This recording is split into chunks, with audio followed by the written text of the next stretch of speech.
But it's interesting that this message I'm about to share with you actually came about not in those hours, but my mom was actually listening to her Bible app, and this is a plug for the Bible app. She was listening to the audio version, and maybe this is something we should consider doing more of, because I was just upstairs. I wasn't even really, paying attention at first, but my mom's audio Bible was on speaker, so I could hear it.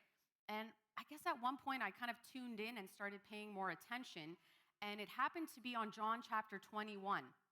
So, you never know who's listening, and I encourage you sometimes listen to the audio version. So as she was listening, I was listening at the same time. And, for me, that chapter of John 21 was always a mystery. I never understood why it was there. And if those of you, if you're not familiar, I encourage you to go read it. But I am going to cover it today, so you are going to get a good sense of what it's about. But basically, if you go to the Gospel of John, you'll see that, and I'm not sure why I'm making all this noise, but if you go to the Gospel of John and if you see chapter 20, it seems like a really nice ending to a story, right? You see, Jesus starting his ministry in the early parts of John. You see, his whole death, the resurrection. And then in chapter 20, he appears to his disciples basically saying, hey guys, I was dead. You saw me die, but here I am. And, it kind of wraps up in a really nice way. And you're like, oh, what a nice story, right? But then 21 is added. Why is that chapter 21 there? It just seems very oddly placed. But, for those of you who know, and if you don't know, the Bible, there's nothing accidental about the Bible. No word is placed by accident. Everything is purposeful. Everything God does is purposeful. So, every chapter in the Bible is there for a reason. And we have to ask ourselves, okay, so why did God put that chapter there? It seemed like it ended at 20 and everything wrapped up really nicely, but then we've got 21. So what's the deal there? So I was asking myself that. And that day when I was listening to my mom listening to the Bible, I had a moment where I feel like God spoke to my heart about what that chapter was about. And it was such a blessing for me that I'm like, I got to share it with anyone and everyone. So basically, I want to kind of lay some groundwork before we kind of dive into that story. The first thing I'm going to talk about is, what does it mean to be a Christian? I think we use this term very loosely. Both people who call themselves Christians and even people out there who don't call themselves Christians, we use this term a lot. Christian, oh, I'm a Christian. Okay, what does that really mean? So here I've written, to be a Christian or a follower of Jesus Christ, you need that personal revelation of Jesus Christ. And on earth, like when Jesus was on earth, that was a physical, literal revelation of the person of Jesus, right? But obviously, he's not physically here. But does that mean that personal revelation then isn't necessary? No, right? So we, as Christians, we believe that is truly a necessary thing. Not with our physical eyes. I'm not seeing him with my physical eyes, but in a spiritual sense, it is necessary. So to be a Christian, you got to have that personal encounter, that personal revelation of Christ. What does that even mean? Revelation, encounter, big words. It just means that Jesus has to become real for you, okay? So he can't just be a historical figure or an abstract concept or an ideology. He needs to become real for you. That's what an encounter is. That's what revelation is, when something becomes real and you take hold of that. So, in our day and age, as I said, we're not, physically seeing him, but in so many different ways, you can have that encounter. And, for some of you, maybe you've never had that encounter. But I want to say today's your lucky day because you showed up here and this is your encounter. This is your opportunity to encounter Christ for the first time maybe. And, I have to say something that you cannot really put into words what that means, but you'll know it. You'll know it. And those of you who've had that, you know what I'm talking about. So, the Bible does say, like, where 2 or 3 are gathered, Jesus is present. He is here. And I see more than 2 or 3 people here. So we know he is here. He is present. And this is your opportunity to have that encounter with him. maybe for the first time, as I said. So this is kind of laying the groundwork. What does it mean to be a Christian? It's really about that personal revelation or encounter. Now, next thing I want to talk about is what is that personal revelation really, if I had to talk about that, what does it do? And here I've written a few things up there. It should be life-changing, course-correcting, and path-directing, okay? Those three words or three phrases, life-changing, course-correcting, path-directing. So if you haven't had that, then maybe you haven't actually had an encounter with the Lord. Maybe you've never actually, you thought maybe you did, but maybe you didn't, because encountering Christ should result in some life change, course correction, path direction. It has to be something that revolutionizes your whole life.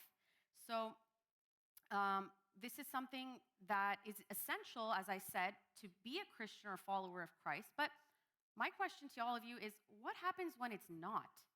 What happens when your encounter with Christ doesn't result in, a changed life or your path being directed in a different way or a course correction? What happens? So you're going to see me today putting a lot of questions up there, just as a reflection. I feel like it's important as we hear things, especially as we hear things from the Bible, taking a moment to reflect on what we're hearing, because it's not like going to a TED Talk. It's not like going to some, motivational speaker. It's different. You're hearing from God himself. You may see me here, and I encourage you not to look at me. I'm not, there's someone working behind me, through me, and that's God himself. So it's a very different type of an experience sitting here and listening to someone speak, whether it's a pastor, whether it's an elder, whether it's a teacher. It requires reflection. When someone speaks from the Bible, there needs to be a moment that in your heart, in your mind, you take a moment to reflect on what you're hearing. So I'm going to be helping us through that reflection process today with a series of questions. But in general, I encourage you, when whoever is up here, take moments throughout what they're saying to actually pause and reflect on what they're saying, because it's, as I said, not just a TED Talk. It's not just a motivational, speaker talking. It's God speaking. So should we not be taking a moment to pause, right? So here I've asked a couple of very important questions. Is it possible to encounter Christ and go about your life as though nothing's changed? Can you just go back to default after that encounter? These are important questions. I have a pretty a sad answer, and that answer is yes. Unfortunately, it's an unfortunate thing. A person can have that encounter or revelation with Christ and go back to default, can go back to normal, life as usual. Nothing's changed. Case in point, let's go to John chapter 21, because that's why the Holy Spirit put this chapter in there. As I said, there's a reason why God said this chapter's got to be the end of the Gospel of John. It doesn't end just with the happy story of the resurrection. There's a reason for this insertion. So we see here in John chapter 21 that, Jesus appears to his disciples. And the interesting thing here is it says the word, he appeared to them again. And I've bolded that for a reason. So what does that mean? That means at least once or twice before he has appeared to them, right? Again implies that it's happened at least one more time. So here the scripture says, afterward, Jesus appeared again to his disciples. And it lists the names of the ones that he appeared to again. So we know that these people have already seen Jesus after resurrection, right? We know that already in chapter 20. If you go to chapter previously, he already appeared to them. In fact, they even touched, the pierced hands and the side that Jesus had that was pierced. So we know that they have seen the Lord in resurrection. What does that mean? That means that they know, okay, this guy, he was here with us for 3.5 years. We walked around with him. He talked. He said a lot of nice things. But then he didn't just, he demonstrated that what he said was true, right? Everything maybe up until the resurrection, they could have said, okay, he was a nice guy. He was a good teacher. He healed some people, he showed compassion, and then he died. End of story.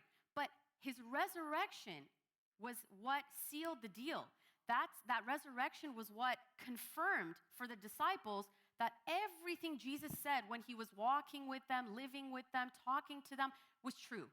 So that was very important. They realized, okay, he really is the Son of God. He really is the person who came to die for people and rose and is here to save us. So everything was confirmed in that resurrection, right? So for them, that was very important. But it's interesting that they've had that encounter with Jesus, and yet, beautiful enough, this is what we see. In verse 3, it says, Peter then says, I'm going to go fishing. I'm going to go get some fish. So you may think, okay, so what?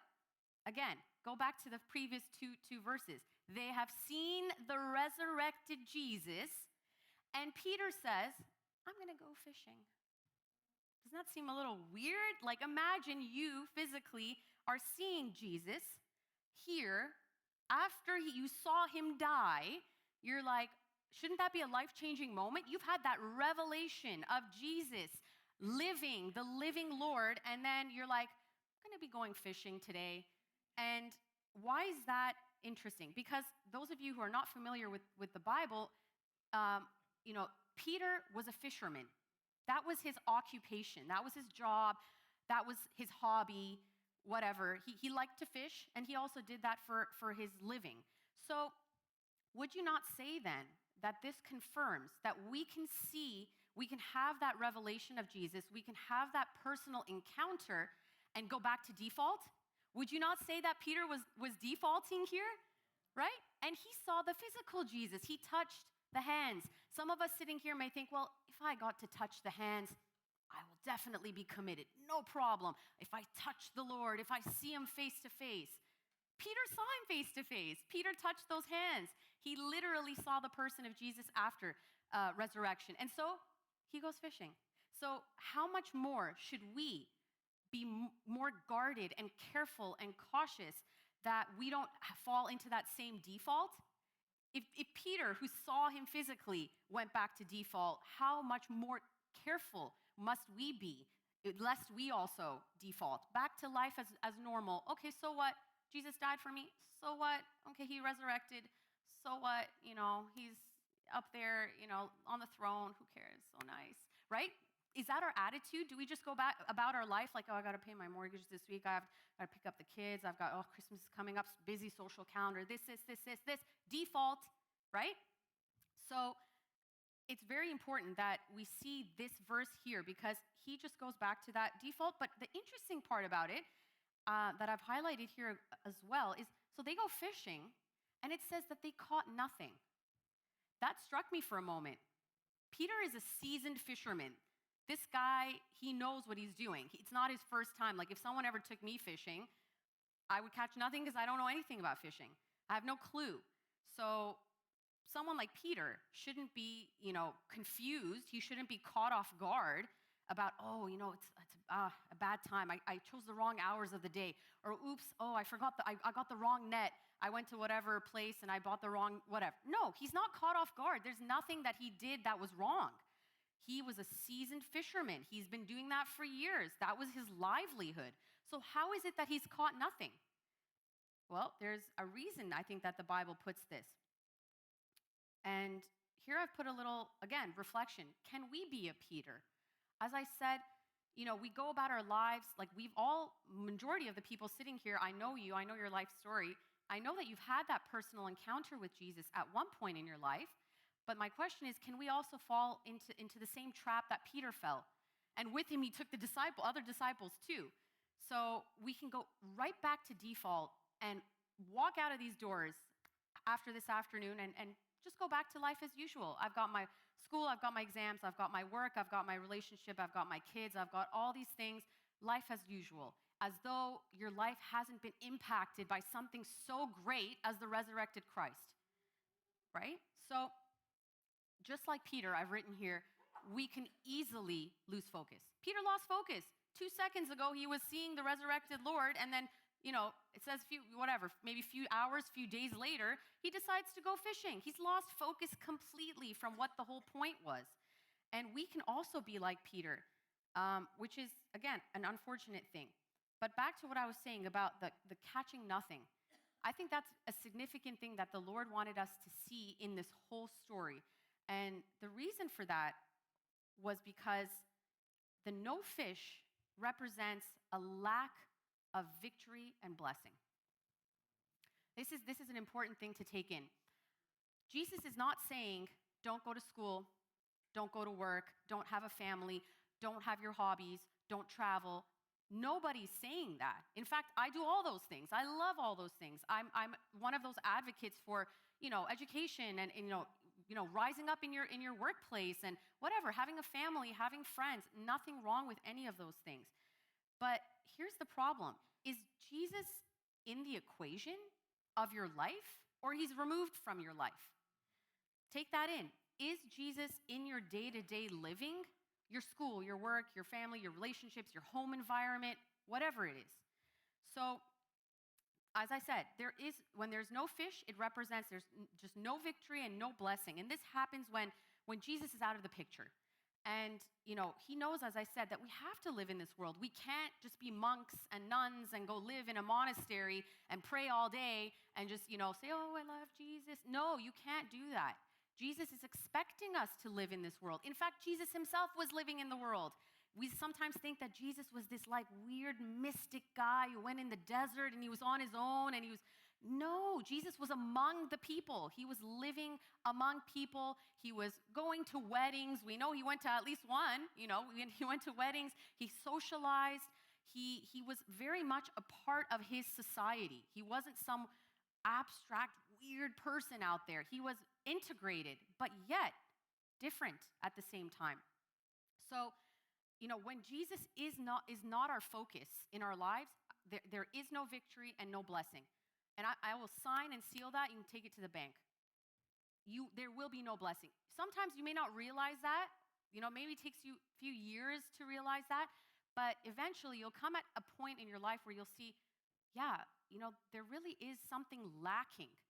The victory is not there. The blessing is not there. And why? You have lost focus because Jesus is not in the equation of your life. So, as I said, it's very important that God is giving us this opportunity to refocus. And that was the title, actually, of my message today. It's Refocus. So, what happens then? It's a beautiful story because it really encouraged me. I got very emotional when I actually read this later. And the reason for that is you see what happens. Jesus knows the disciples have lost focus. He knows that they've gone fishing. What does he do? I give up on those guys.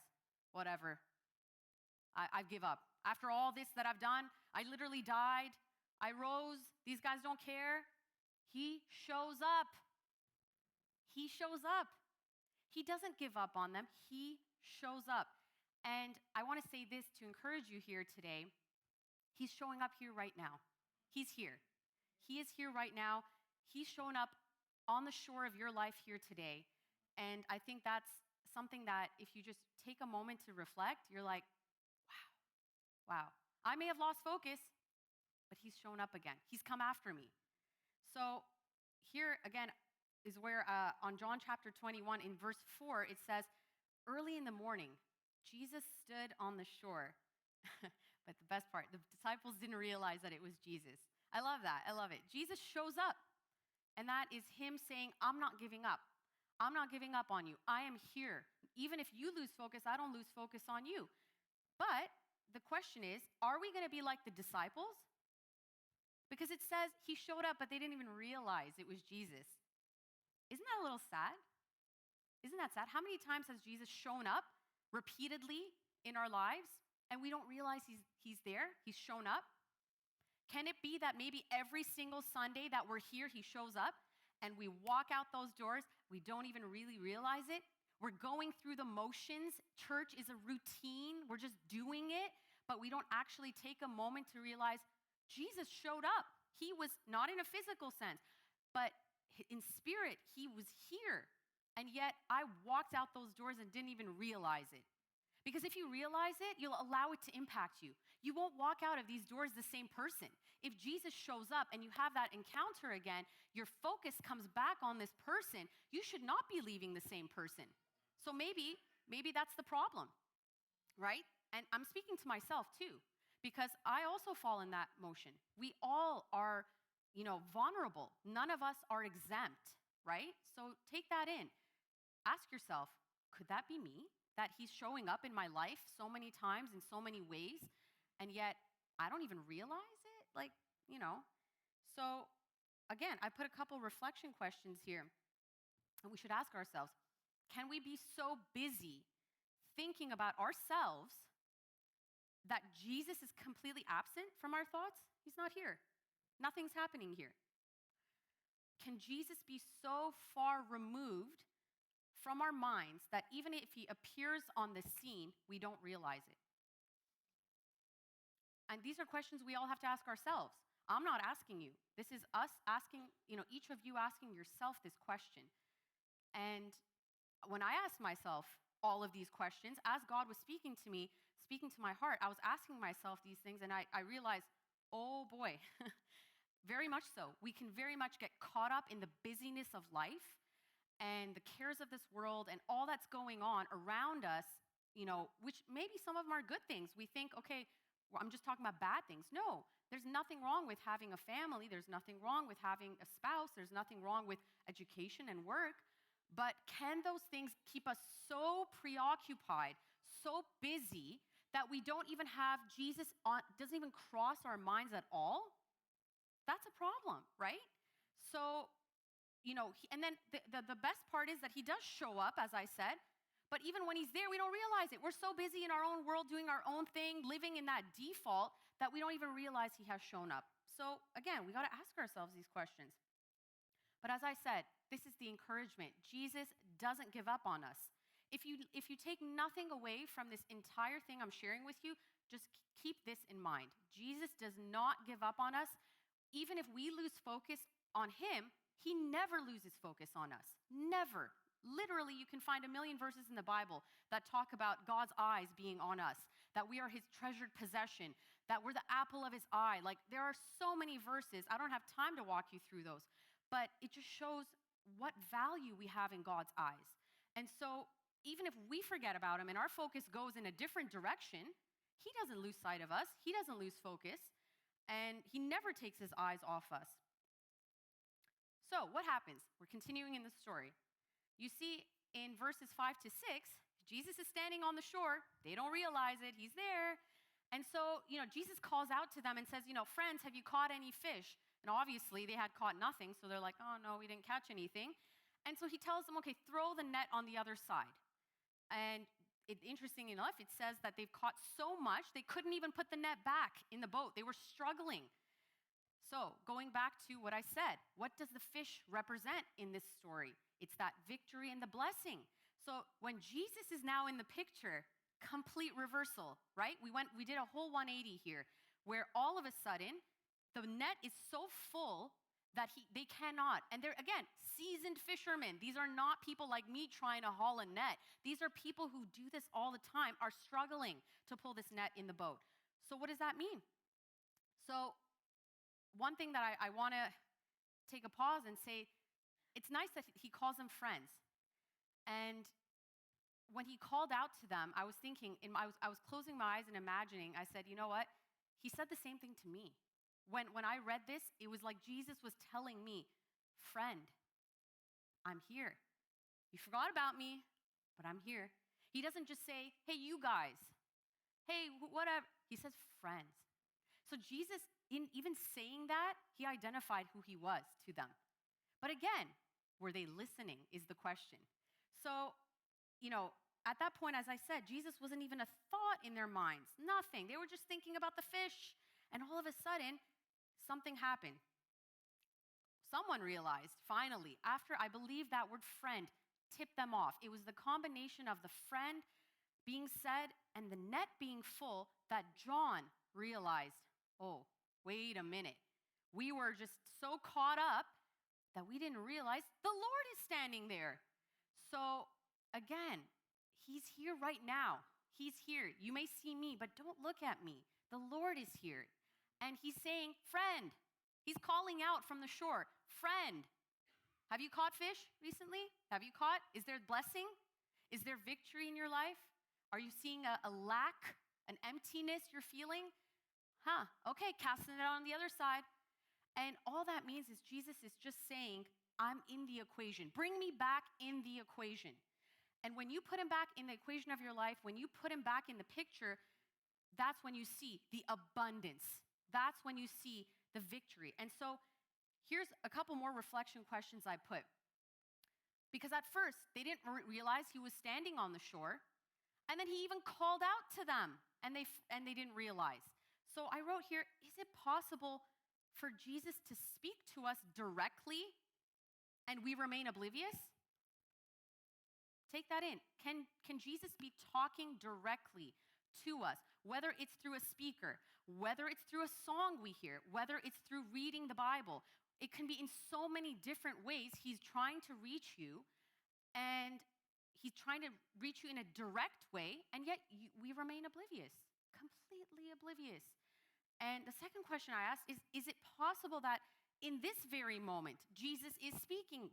Jesus is speaking, and yet we don't realize? We're not hearing? So finally, it's great that one of the disciples clued in, but how many months or years or days can go by where we still are in this oblivion? I don't want to be in oblivion. I don't know about you, but if he's trying to speak directly to me, I want to be aware of it. I want to be hearing what he has to say. So why do we come here? One of the reasons we do this, one of the reasons we gather and we do church, quote unquote, is because in this forum, Jesus speaks to us. He shows up and he speaks. It's not just that he shows up and stares into the wall. He's speaking when we come in this space. There is a direct speaking from God to us. But the question is, are we listening? Are we even hearing? First of all, most of us are oblivious to the fact he's here. Second of all, maybe most of us cannot even hear. He's like, friend, I'm talking to you. Hello, friend. So right now, as you're sitting there, think on these questions. Next, so I wrote, again, here's just another thing that I talked about, but I want to reemphasize. When Jesus, as I said, is in the equation, that is where you know there is victory, there is blessing, and there's abundance. And that is demonstrated by the net filled with the fish. And how many of you in your lives want to experience that victory or that blessing or that abundance? I don't think anybody would be like, that's not for me, right? If someone told me, you're going to have a blessing in your work life, you're going to have blessings in your family life, you're going to have blessings in your relationships. And when I mean that, I don't mean, all of a sudden Jesus is going to, you're going to win $10 million and you're going to have a Rolls Royce parked in front of your car. That's not what I mean. But a heavenly blessing. Do you not want the blessing in your life, in every area of your life? Yes, right? There should be a resounding yes. And in order for that to happen, though, the focus has to shift. Jesus needs to be placed right back at the center of your life. And if he's not there, then don't count on a full net. You're going to have an empty net. It's happened to me. I have noticed that there were areas in my life where there was absolute emptiness. There was no blessing. There was no victory. Empty. And I'm like, well, I'm a child of God. I believe in God. So why is there a lack of victory? Why is there a lack of blessing? Don't I belong to God? Has he abandoned me? No, it's because I've lost focus of him. My eyes have shifted. As I said, he doesn't lose focus on us. Like, he never loses sight of us. We lose sight of him. And when we lose sight of him, he's out of the equation entirely. The blessing isn't there. It's very simple when you think about it. So I put a reflection here as well, because the interesting part in this is, what is the response of the disciples? For those of you who are familiar with the story, finally John realizes, oh, it's the Lord standing there. It's the Lord speaking. And what is Peter's reaction? He immediately jumps in the water. They weren't that far from the shore. He could have just waited, right? They were already just rowing, coming to the shore. But no, Peter was just so, like, he had, I think, that light bulb moment where he was like, oh my God, I've lost my focus. I'm here fishing. Jesus is standing right there. He's speaking to me, and I've completely lost my focus. So what does Peter do? He immediately jumps into the water. He can't even hold himself back. He's like, I got to get there. I got to get to see Jesus. So I asked here, that we got to ask this of ourselves. What is our response now that we're aware, okay, Jesus is here, he's shown up, he's talking to me? What's your response? Are you in your heart going to jump in that water like Peter? Or are you going to be like, okay, so what? Is our response going to be so passive? Are we going to be whatever about it? Or are we going to say, oh my God, I lost focus. But yet Jesus showed up and he's now saying, come. He's inviting me to refocus. So I asked myself that, what is the response? If I was in Peter's position, would I have done the same? And though we're not physically in that boat, could we be, metaphorically in the same boat? We got to ask ourselves, right? So would you jump in that water? And maybe today is that opportunity that some of us want to say, I want to jump right in that water because I can't even hold myself. I've lost that focus. I need to regain that focus. I'm going to jump in. That's my response. When Jesus calls me, when he speaks, I'm jumping in, right? We have to reflect on that. But here I've put an interesting thing. The chapter doesn't end there. It doesn't end just saying, okay, Peter jumped in the water, got to the shore, hugged Jesus, the end. No, there's a lot more that happens. And here I've put that Jesus doesn't just want us to refocus. That is important. We need to refocus back. But there's two other things that he's looking for that he does in this chapter. One, he's looking for us to recommit. And the second one is to be recommissioned. Okay, there's 3 R's: refocus, recommit, and be recommissioned. So what does that all mean? As I said, Peter jumps in the water, swims to the shore, they eat, whatever. I'm not going to go through all the verses. But then there's that very famous exchange between Peter and the Lord, where Jesus is basically asking him, Simon Peter, do you love me? And then Peter says, yes, I love you. And then Jesus says, okay, feed my lambs, feed my sheep. And people think, okay, well, this is kind of the way that Jesus is, vindicating poor Peter. He's embracing Peter, who, a few chapters before that, denied Jesus 3 times. And that's all true. Jesus is giving him that opportunity to redeem himself. But is that it? There's more. There's more to that. So what God put on my heart is he's showing Peter, okay, Peter, your focus is back on me. Obviously, we're having this dialogue, but that's not enough from you. I need more. What I need from you is a recommitment, And why? This is an interesting, you're thinking, okay, why? Why is that such an essential thing? Jesus doesn't just want our attention, our focus to be on him. He wants our love. Recommitment means love. At the end of the day, that's what it boils down to. It's about love. So Jesus asks Peter, do you love me? And he's waiting for a response from Peter. And as I said, he doesn't just want that focus, but he wants our love. And he doesn't want that love, he's not asking this because he wants Peter's love out of obligation or compulsion. It's not a duty. He's asking Peter, do you love me? Truly, from the bottom of your heart, do you love me? Again, not because someone's putting a gun to your head, not because you feel compelled, you have to say it, but do you really love me?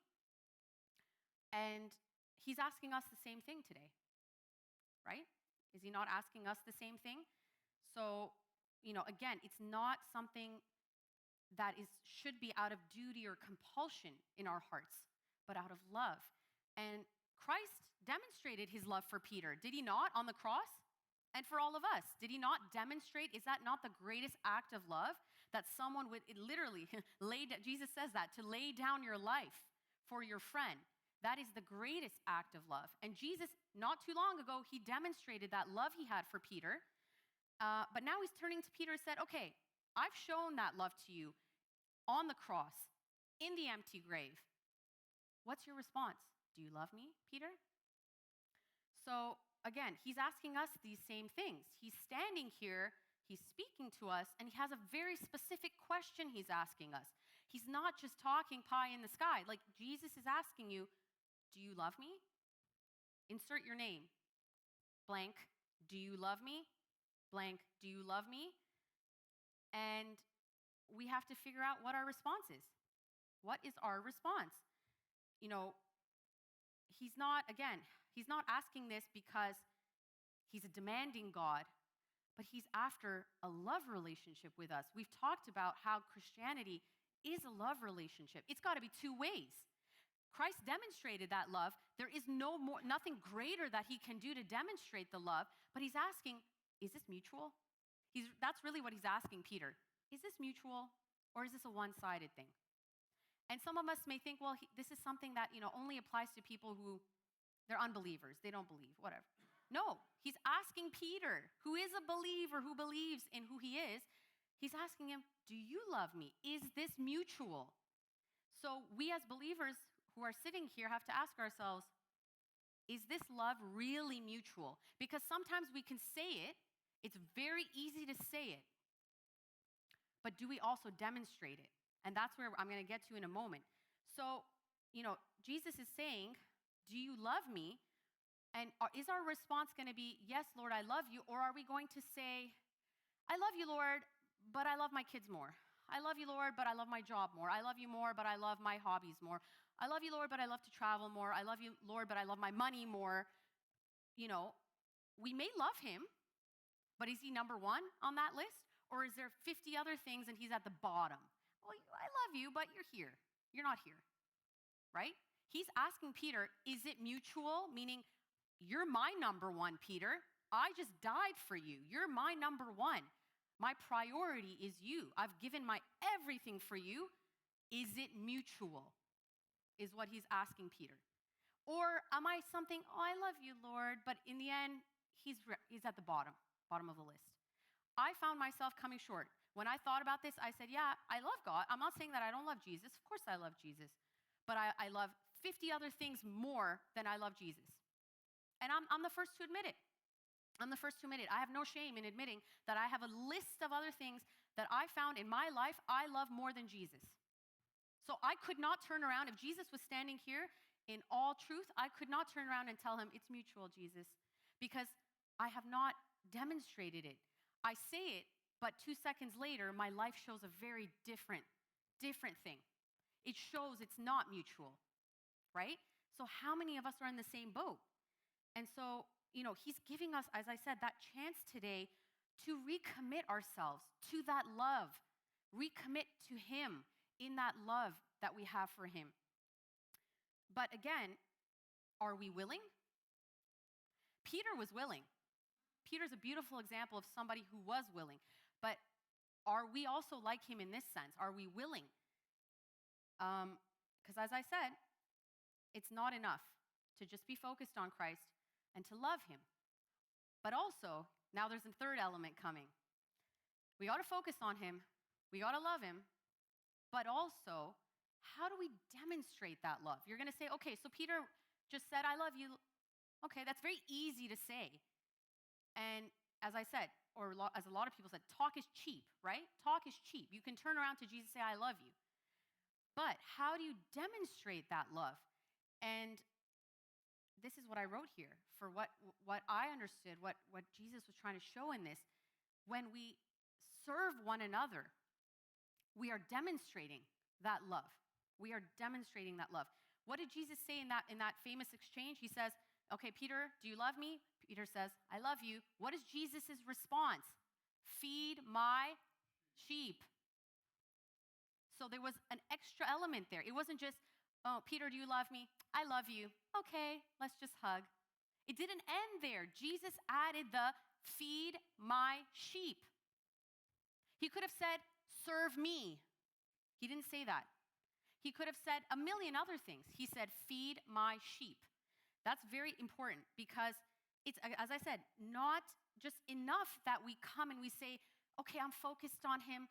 I love him. Are we feeding the sheep? Are we feeding the sheep? He says it 3 times. It wasn't even that Jesus asked him that 3 times, and all 3 times, Jesus turns around and tells Peter, feed my sheep. He didn't change his answer. He said the same thing 3 times. What does that mean? That means obviously that is significant. If Jesus is saying it 3 times, should we not be paying attention? I think so. Why would Jesus repeat himself 3 times? So when we serve each other, we are serving him. And that is how we demonstrate our love for Christ. Because each person who is sitting here is a part of Christ, is a piece of Christ. You say, how? We call ourselves the body of Christ. It's a very abstract thought. Great, body of Christ. What does that mean? Every person is like a cell in the body, okay? The body is made up of so many different parts. And each of those parts is part of the body. It's just like a puzzle piece. You look at the whole puzzle and you call it a puzzle. But each piece is necessary to form the puzzle, right? So each of you is a piece, a puzzle piece in the body of Christ. So when somebody says, I'm the body of Christ, they're really saying I'm a piece of that puzzle. And so when we want to demonstrate our love for the Lord, each piece here sitting is a piece of the Lord. He's our head. We are his body. So, it's not so abstract when we think about how do we serve the Lord? How do we love the Lord? By just serving one another and loving one another, we are serving him, right? And so it's so important that this sink in for all of us because it will revolutionize the way we see each other. It will. It has to. You cannot come in here next week and have the same outlook about somebody sitting here. You cannot, because they're a piece of Christ. Christ is the whole puzzle. We are a piece of him. And so when we serve that piece, we are serving all of Christ, right? So what happens? I put a couple verses here that last night, this is new. I didn't share this at the conference. There are two verses I put here from John chapter 13. And this is when Jesus is speaking to his disciples on the night before he goes to be crucified. And that night, it's a beautiful few chapters that Jesus is like pouring out his heart to his disciples. And he says some very interesting things. Jesus here in John 13, verses 34 to 35 says, as I have loved you, so you must love one another. By this, people will know, everybody will know that we are his disciples. It's a famous verse. We quote it left and right. But again, talk is cheap. We say things like this, but do we actually demonstrate it? We say, oh, I love my brother or my sister in the church. But are we actually demonstrating that love? Feed my sheep, right? The other verse I put here is from, again, John 13, verses 14 to 15, where I've taken a snippet of this. It says, for I've given you an example that you all also should do just as I have done to you. If any of you are familiar with that chapter, you know what Jesus was talking about. In the beginning of chapter 13, what is Jesus doing? The first thing he does, he washes the feet of his disciples. That's the first way he starts that entire chapter. You see, he bends down. He first of all takes his clothes off. He bends down. He washes the feet of his disciples to the point that Peter's like, Jesus, what are you doing? Like, why are you washing our feet? Like, you should not, of all people, be washing my feet. But Jesus says, no. He was teaching them something very important. That washing of feet was a demonstration of love for his disciples. And at the end of that chapter, what happens? In 34, verse 35, he teaches them the principle of loving one another. So earlier in that same dialogue, he first demonstrated by bending down and doing it. And then he tells them, okay, you see what I've done for you? This is an example. You need to do it for each other. And what I have done, this demonstrates the fact that you need to love one another. So Jesus his talk was never cheap. Let's put it that way. What Jesus said, he demonstrated. He did. We are the ones we're the worst in that sense. We say everything and we do nothing. Yet Jesus is the opposite. What he says, he demonstrated, and he did. And so that night, he bent down, he washed the feet of those disciples, and then said, this is an example. Now, okay, we're not literally going to be washing each other's feet. This isn't literal for us today. But what does that washing feet represent? What does it mean to feed my sheep? What does that mean? In today's, lingo, in today's terminology, what are we talking about? It's coming to church early to set up. It's staying back late to clean. It's pouring a cup of water for somebody. It's, making soup for somebody in church who's sick and dropping it off. It's helping with the audio visual so that people can hear. It's standing up here and singing or playing the guitar. It's calling someone in the middle of the week and encouraging them. It's, helping to plan events for the rest of the group. It's helping to plan programs for the rest of the group. It's getting on your knees and praying for somebody. It's helping to do tea and coffee. Are all of these not acts of demonstrating love for someone in this church? Of course. So I don't think that it's a mystery when Jesus is saying, feed my sheep. He doesn't always mean we have to be a pastor and a teacher and we stand up here and this. That is not the only way you feed the sheep. That's not the only way we bend down and we wash people's feet. There are a million ways. If you open the door for somebody, you are feeding a sheep. If you walk with someone and you help someone in the parking lot, you are feeding the sheep. If you go grab a coffee for someone, you are feeding the sheep. There are a million ways that we can all, according to our age, according to our abilities, according to whatever God has given us, talents and skills, we can all be feeding the sheep. And in doing so, that is the demonstration of love for the Lord himself. Because as I said, we are each a piece of that puzzle. Don't look at the person sitting next to you as just a person. They are a person, but they are also a piece of that puzzle. And so Jesus, in these verses that I've put here, he demonstrated that and he showed us and he said, I have given this as an example for you. We always talk about following Jesus' footsteps, and yet in very practical ways we can be doing it and we don't. How many of those, I can literally put a list of things that we can be doing to feed the sheep. But if I start listing, we're going to be here and I'm going to beat my dad's record for the longest message in this church. So we're not going to do that. But you can even sit and think to yourself, what else can I be doing to feed the sheep in this church? You don't need to be a pastor. It can be so many other things, as I said. So I put here, reflection. How many of us sitting here want to be recommissioned? Because that's what Jesus was doing to Peter. He was saying, okay, Peter, your focus is on me. You say you love me. I'm recommissioning you. Go out there and feed the sheep. Go out there and feed the sheep. Go out there and feed the sheep. That's being recommissioned. So how many of us sitting here are saying, okay, yes, I want to be recommissioned. Maybe I lost sight of it. Maybe I forgot that this was even something that Jesus was teaching his disciples, completely forgot about it. But Jesus is giving us a chance. You can't say that you didn't hear because you're here today and you heard. So how many of us are willing to demonstrate that love for Christ by doing, by serving, by being active in loving one another, in feeding one another? Again, we have to ask ourselves this because this is between you and God. I don't need you to come tell me anything. You don't even need to tell the pastor or the elders. Between you and God, ask yourself these questions. And I think that it ends in a very beautiful way. So I'm about to wrap up shortly. Basically, we see God, he's brought Peter to this point. He's got the focus, he's got the love, he's been recommissioned. But it's a very interesting thing what happens. It doesn't stop there. The chapter doesn't just say, and then Peter and the disciples lived happily ever after, the end. That didn't happen. Jesus says, okay, Peter, you want to be recommissioned? You want to feed the sheep? Okay, but it's going to come at a price. It's going to come at a cost. There are sacrifices that you're going to need to make in order to say, yes, I'm going to do it, Jesus. I'm going to be, I love the enthusiasm. A lot of us may, after today, be super enthusiastic and say, yeah, we're going to feed the sheep. We're going to do this. We're going to do that. But realize it does come at a cost. And Jesus was very forward with Peter, and he told him straight up. He said, in not so many words, he's like, when you were younger, you did what you wanted. You went where you wanted. You were the master of your life. You lived your life the way you wanted to live your life. But one day, you are going to make a lot of sacrifices for my sake to the point that you're even going to die for me.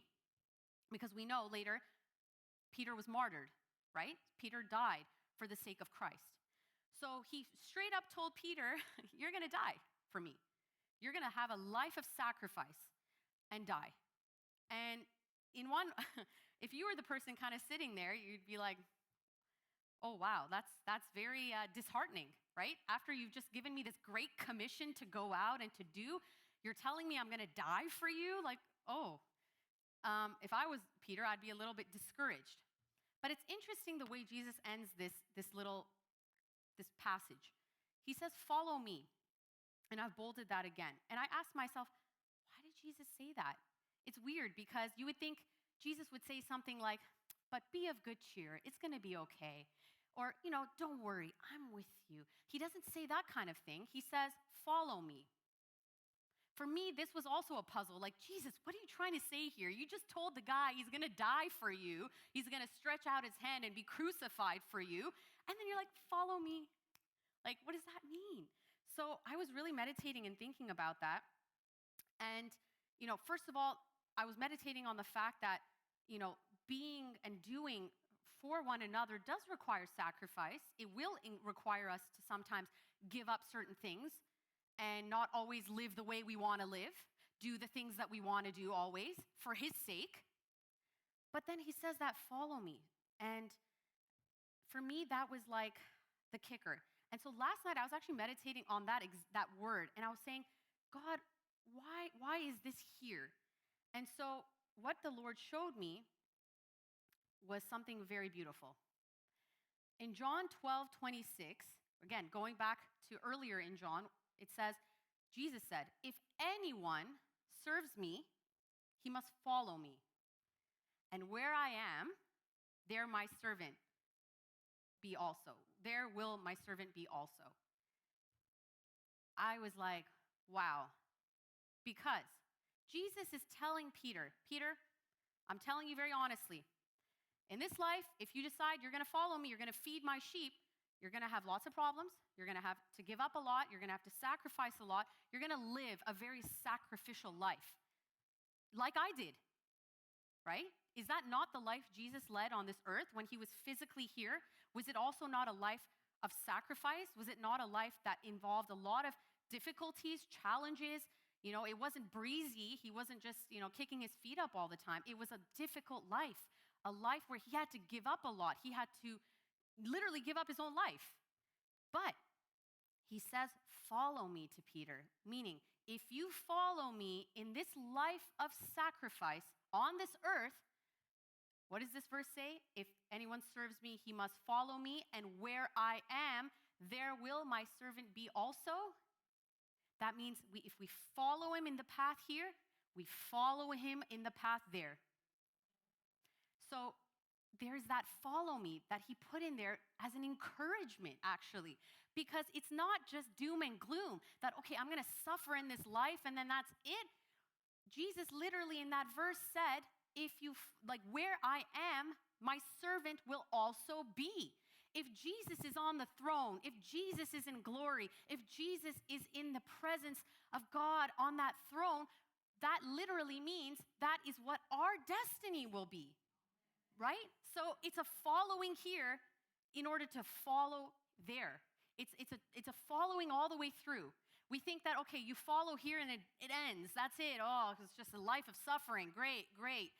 I've already got so many problems. Jesus, you want more problems for me? More suffering? More sacrifice? But think about the flip side. He's saying the following of the path here leads to the following over there. And what he has, he's like, my servant will be with me also. It's like Jesus could not have made that more clear, that our path leads to glory, leads to victory. It leads to the throne, right? So I don't know about you, but I got goosebumps. I was like, whoa, okay, so he's not leaving Peter just hanging and depressed. He's telling Peter the greatest news of all. He's telling us the same thing today. He's saying, you know what? Yes, if you choose to feed my sheep, then you will go through difficulties and you will suffer and you will have to make sacrifices. But I've done it too. So you'll follow me there too. You'll follow in my path, my footsteps, and those are the footsteps to victory. And that should be the greatest encouragement for our hearts to say, yeah, I'm ready to be recommissioned. Because no matter what, we know the destiny. We know the final end, right? And it's not doom and gloom. It's glory and victory, right? So it's something that I truly was so excited about that I couldn't contain myself last night. I had to tell my parents today in the kitchen, I'm like, this hit me last night. It's amazing. But as a wrap up, this whole chapter ends in a very peculiar way. Because it basically ends with Peter saying, all of that's done. they're walking or whatever, and he says, okay, Jesus, what about this guy? He points to John and says, okay, you just told me I'm going to go through suffering. I'm going to, have all these challenges. I'm going to die for your sake, Jesus. And you're saying, follow me. But then what about that guy? Is he not your disciple? Is he not also your follower? So for me, I was like, what a weird way to end this chapter. Didn't make sense to me. Why would that even be put there by John? And so God showed me that he's basically saying, as much as our Christian lives are a collective life, very much so, they're also an individual relationship and experience with Christ. So don't look left or right. Don't say, well, Jesus, what about this guy? Is he going to suffer the same way? What about this guy? Does he have to come to church early and set up and stuff? What about this guy? Does he have to give up his weekends too? What about that girl? Is that how our exchange with Christ is? Are we always looking at the other person and saying, God, what are you doing in that person's life? What about this person? Don't look left or right. Don't point the finger. It's between you and the Lord. There's just that one channel, you and the Lord, and he may have a different plan for your life than the person sitting next to you. Doesn't mean they're not suffering. Doesn't mean they're not going through their own challenges. It may look different in your eyes because we also know later we find out, John was exiled to an island. And, he didn't have a rosy life. He may not have died the same way Peter did, but he sacrificed a lot. So your life may not look the same as the person sitting next to you. And that's okay, because God has a different plan for each of us. The main point is, what is your response to him? Are you willing to refocus? Are you willing to recommit your life? Are you willing to be recommissioned? If you say yes, then he has a specific plan for each of you. And it may not look the same as the guy next to you. And that's okay, because it's an individual relationship at the end of the day. And we all have to make that choice on a personal level. Don't look and point to the person next to you and say, God, this guy doesn't seem like he's suffering. He got a promotion, he got this, he got that. Don't do that, because you don't know what God's doing in that person's life. Instead, encourage one another and say, you know what? We're all in the same boat, going towards the same future, the same destiny. I don't know what you're going through. You don't know what I'm going through, but we're going together. We're going together. That's what matters. And so that should be an encouragement also, not a reason to point the finger. And so I'm going to invite the band to come up as we wrap up. I thought it most fitting that we just finish again with a series of reflection questions that just make us think. Because, as I said, I'm not here to deliver a TED Talk. This isn't just a motivational speaking. This is God speaking. This is God speaking through a human vessel, through a person. And when God speaks, there has to be a moment of reflection. There has to be a pause in your heart where you say, what did I just hear? And what am I going to do about it? It's not just reflecting on what you heard, it's reflecting on what comes next. Okay, so you need to ask yourselves that. And that's where I've put these series of reflection questions for all of us to reflect on what we've just heard. First of all, I put, Jesus is standing on the shore of your life. He's here right now. And he's speaking to you directly to you. Are you aware? And are you listening? Are you aware and are you listening? Second of all, if you have realized that you need to shift your focus back to him, in your heart, are you jumping in that water? Are you like Peter saying, I lost my focus. I'm getting there. I'm going. Are you jumping in your heart into that water and swimming towards him? Or are you indifferent? Oh, whatever. It was a nice message. Are you indifferent, or are you jumping in the water towards him? If your focus is back on Jesus, have you recommitted your life to him? Or maybe you've never committed your life to him. Maybe today's that opportunity where you've had a first encounter where you're like, oh, I want to do that. I want to commit for the first time. Again, here's your opportunity. And if Jesus is asking you if you love him, what's your response? Are you saying, yes, Lord? Or, Yes, Lord, but I also love this. Is there a list of other things that we love more? Or is he the love of our lives? Is it mutual? And lastly, if you do recommit your heart to him, are you prepared to be commissioned to serve his people? Are you prepared to do that? Because he didn't just end with the love. He recommissioned Peter. So are you willing to be recommissioned? Are you willing to follow Jesus in living a sacrificial life here on earth, knowing that one day you will also have a part in that glory? You'll be on that path. You will follow him on that path to glory.